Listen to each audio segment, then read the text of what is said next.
Hello, everyone. I'm Mickey Gibbs, facilitator for the Chapman Foundation for Caring Communities. Today, I'm sharing some parenting skills that might help you as you connect with your teenager. As with everything we do as a parent, we are helping our child's brain develop. A child's brain is not actually fully developed until about age 22 to 24. As our child develops and grows, our primary goal is to strengthen connection with our child. Strong connection helps in whatever situation we find ourselves as a parent. Today, we're going to take a few minutes to look at the difference between acceptance and agreement and how this can impact your relationship with your teen as they make some post high school lifelong decisions. A child or teen's self acceptance comes from others' acceptance of them. Take a minute and think about when and with who we have felt accepted. How did you feel around that person? My grandmother, who passed away this last year, was the person in my life that made me feel accepted. She was empathetic with my feelings. She honored my choices and opinions, and she identified with things I valued in life. We were somewhat similar creatures, but her acceptance went well beyond the ways we related to one another. The acceptance I felt from her was unspoken, but I could feel it in our interactions. So, how did she do that? And how can we do that with our own teenagers? What is acceptance? Acceptance is not agreement. Acceptance is something we need to practice intentionally to really master. It is a mark of growth as a parent, and it can change as your child ages. Acceptance is really about the child. Agreement is about you as the parent. To be honest, I often have a need to be right or correct. Agreement can surface for me, and it is where my brain will naturally land. To be accepting means that I need to change the conversation in my brain, and that takes practice. It is challenging for us to allow our teens to make choices that we don't agree with. We know their brains are not fully developed. We want to protect them because we love them. As a teen, your child's brain development is now focused on independence and sometimes emotionally distancing from you so that they can try things and learn from those experiences. They are trying to discover their strengths and weaknesses. It is hard for us as parents to watch them learn difficult lessons from their choices, but those lessons are essential for them as they build resiliency and strength. What does this look like when we talk about, say, post high school plans or life plans with our teen? In our house, we are experiencing this right now. Our son Connor is 17 and he will begin his college career next fall.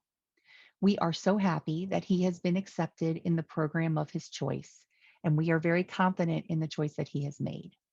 The other day, we began talking about dorms and living situations, and Connor let us know that he may not want to live in a dorm. I had assumed he would want to live in a dorm. It was the choice I had made in my head.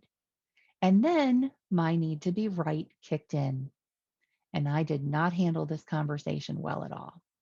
Connor threw out ideas like living with us, because we don't live very far from the college of his choice, an apartment, a camper, and much more. And instead of accepting his ideas and letting him explore those, I shut them down. And all he wanted to do was share those ideas and begin looking into them. A way we can accept our children is to accept their ideas and solutions around their life plans. When my children face a problem, it's very hard for me to stay out of superhero mom and jump in and fix it or give them ideas. But we can say, it sounds like you've been thinking a lot about this and have some ideas on what you want to do. This will engage your child to share more about why they want to try a particular idea. Even when we are relatively confident that our child's idea is not going to work, accepting their creativity and idea teaches them to learn from their own trial and error.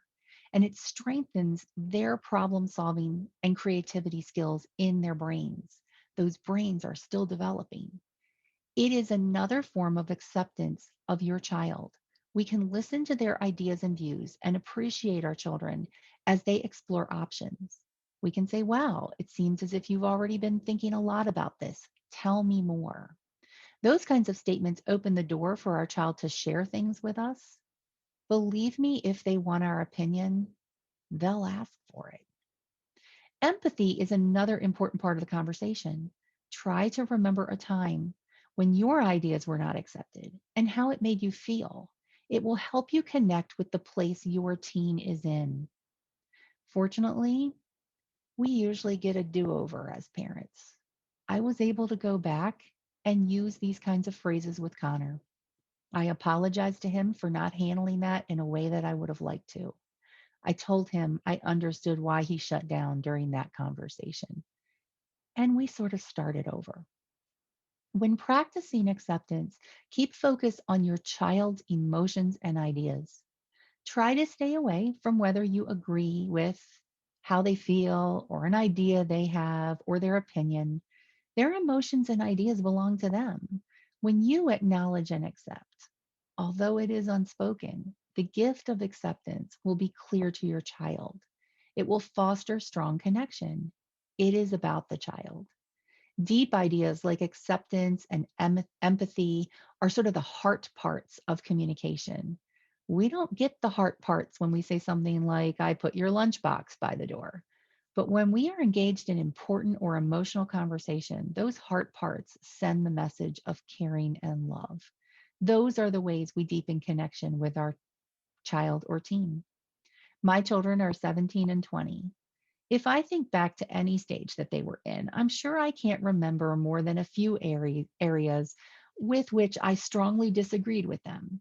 But I can always tell you how well we were connected or disconnected during those times and conversations. And some years were better than others. As you accept your child, they will learn to accept themselves and eventually others.